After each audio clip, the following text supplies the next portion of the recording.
going on, people? We are Tottenham TV, back here for yet another Tottenham update, and quite a bit to get through today. And we're going to start off talking about Destiny Udogie, as Fabrizio Romano has told us a couple of days ago that Tottenham in Italy fullback Destiny Udogie has changed his agency, and now he has signed with Elite Project Group as new representatives.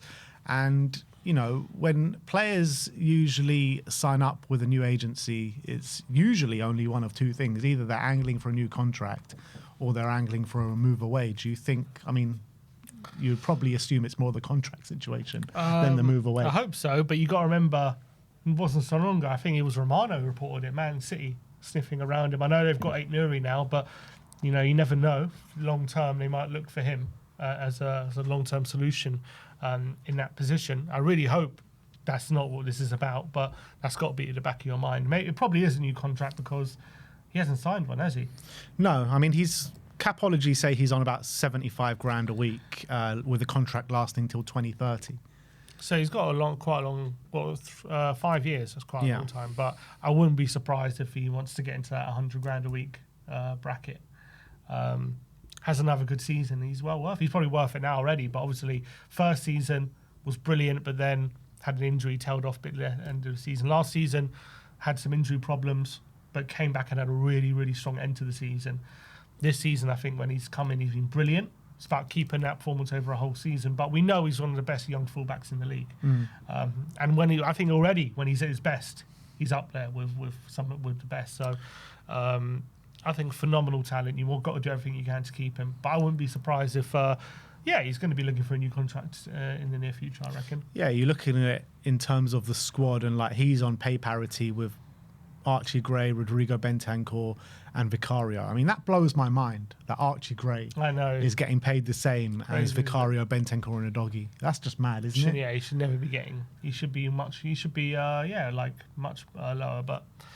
And then you got players like Dragushin and Ben Davis who are both earning more than those guys. So, I mean, there is a bit of a weird thing going on with the raise structure. And something else I noticed as well, we've got like 9 players on 100 grand or more now, which like last year we only had 4. So some players' wages have gone up.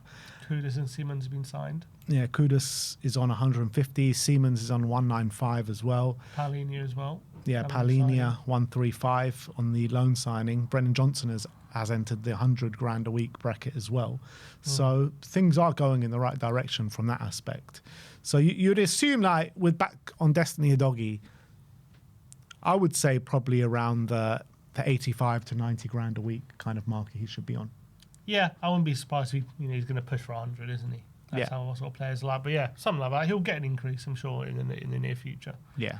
So that's Destiny Udogie. Let's move on and talk about Dane Scarlett, because interestingly enough, Ollie Watkins pulled out the England squad over the last couple of days, and Dane Scarlett has been called up to train with the England national team, with them being a man down, which is quite interesting. They chose Dane Scarlett. I know, he's one of the strikers in the under-21 setup, but this will do him the world of good, surely.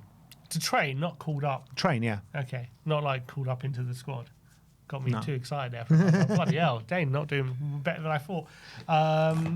Delighted for him. Obviously, that's going to give him a brilliant experience. I saw a picture of him with Harry Kane. Obviously, they know each other from his time at Tottenham. Brilliant for him. It'll boost his confidence. Obviously, it's a difficult time for Dane right now because he's not out on loan. He's got 4 strikers ahead of him, so he's 5th choice at the moment. Even Tell's ahead of him in the striking department. He's back playing under 21 football. That's not where he would want to be right now. So obviously this would just be a little boost of confidence in a time which has been very difficult for him. But yeah, I feel for Dane at the moment. I don't know what it's probably better for him just to leave permanently, to be honest. But right now, if you would have told him like 3 years ago, in 3 years' time, you're going to be back with the under-21s. You'd be like, no chance. Yeah. And here he is. And he did score for England under-21s at the start of the international break. And he didn't even get any minutes against Doncaster. I think that would have hit him hard, because you're thinking, I'm down in the pecking order, but that Doncaster game, he probably would have looked at saying this was my moment to make a chance, to have a chance and to show what I'm about. But didn't even get any minutes in that game. So yeah, I'll probably agree with you. To further on his career, I think that he probably does need to transfer away, which is unfortunate. because we were looking at him last summer when we were in Korea. We were watching all the training, and like he looked like the best finisher of the lot out of everyone. And then he got a couple of chances in the first team last season when we had all those injuries. And I think he didn't blow anyone away, but he did okay. Has he ever started for Tottenham? Not in the Premier League, I don't think. In any game? I think didn't he start? No, that was Troy Parrott that started in that game. Yeah, that was Colchester. Yeah. I don't think he's ever started, has he? Only been relegated to some appearances. Well, he did score for us last season. He did. He came on against Elfsborg. Yeah. Yeah, which was a brilliant moment for him. Came on against Brentford, got an assist, kind of. Yeah, the knock-on, yeah. Knock-on. But yeah, I don't think he's ever started a game. Nah, I don't think so. It's a shame. And, Mourinho back in the day said, I brought him on because I wanted to be the guy who gave Scarlett his debut. He believed in him that much. But I think this moment, he's just got to make a career for himself, and it's just not helping him being here. Yeah. So that's Dane Scarlett. Let's move on to some potential transfers. One from a Spanish publication called Grada 3 says that Arsenal and Tottenham are willing to do whatever it takes to sign Arda Guler. The Real Madrid midfielder also has interest from AC Milan, Borussia Dortmund, Newcastle and RB Leipzig.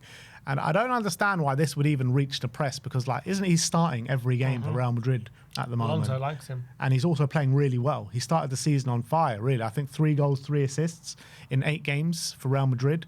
So, yeah, I just don't understand this It's just made up rumours. Who's it from?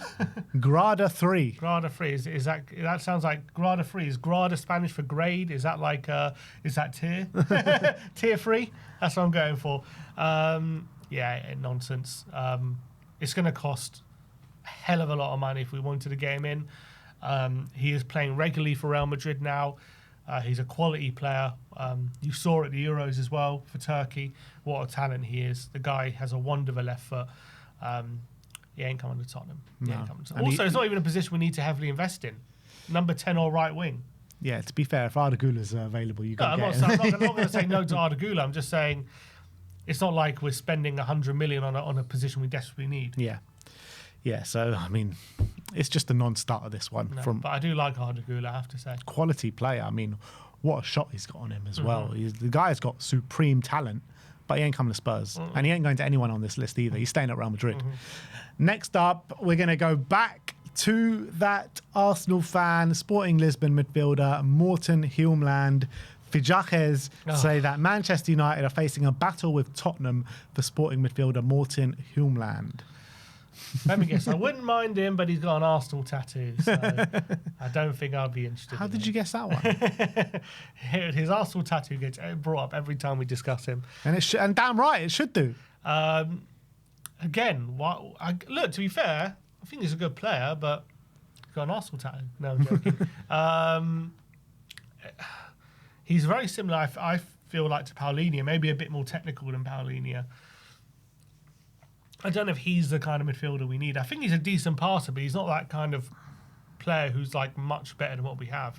I think he's a player probably, if we don't sign João Paulinho, we'll look at in the summer. He's not a player that we're going to look to bring in January or anything like that.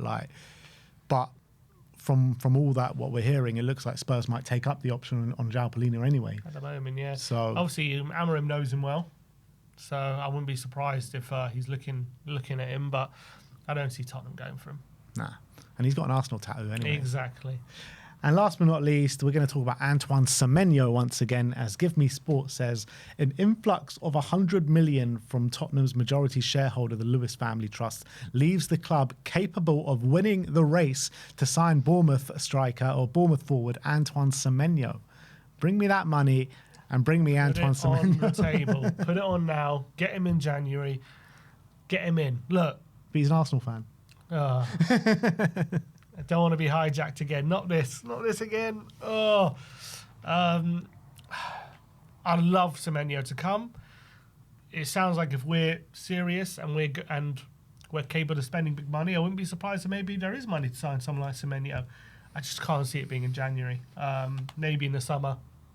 And I know he is an Arsenal fan, but I don't think that means we can't get him. I know we've just been burnt by a very similar situation, but each situation is different. I don't know if Arsenal are going to spend big, up to whatever they needed to get someone like Semenyo in. Maybe they will, but there's no guarantees they're interested. We haven't really heard much about it. So maybe it's one of those we can get him in. And I think he's always said as well, he's an Arsenal fan, but he keeps it separate from his career. That's what he said. So, yeah, I don't know. I would love him. We talk about him a lot, but whether we're actually going to push the button, we'll have to wait and see. Agent Kudus, mate. Yeah, true. And Kudus is here as well, and they seem to be good friends. Yeah, there you go. It kind of solves our problem. Kudus has got to be getting into his ear on international break and everything like that. And I think a lot of people got that PTSD about the Eze deal, and they're like, "Don't go for Semenyo. It's going to end in tears. He's gonna, run to Arsenal at the first sight." But if we can get him in, you got to do everything that you can to get him in because, yeah, he solves a lot of our issues. He just adds goals, doesn't he? That's what we need in that wing position. We have a lot at the moment, quite a few creators, but we need someone like Semenyo who's just capable of both feet, getting in the box, getting a shot off, and scoring goals. That's what we need. I wonder if there's a deal to be done with a sort of player exchange with Bournemouth, because I bet you they wouldn't be against getting some of our wingers like a Brennan Johnson or a Tell or an Odobe, one of these players in part exchange. They're very smart. They're a very smart club. I think they back their own recruitment. Not to say they wouldn't look at our wingers and think they can do something with it. Yeah, maybe there's a deal to be done. Maybe. Yeah. But anyway, let us know your thoughts in the comment section below. That is your Tottenham update for today. Thank you everyone for joining us. Like, subscribe and comment. And as always, come on you Spurs.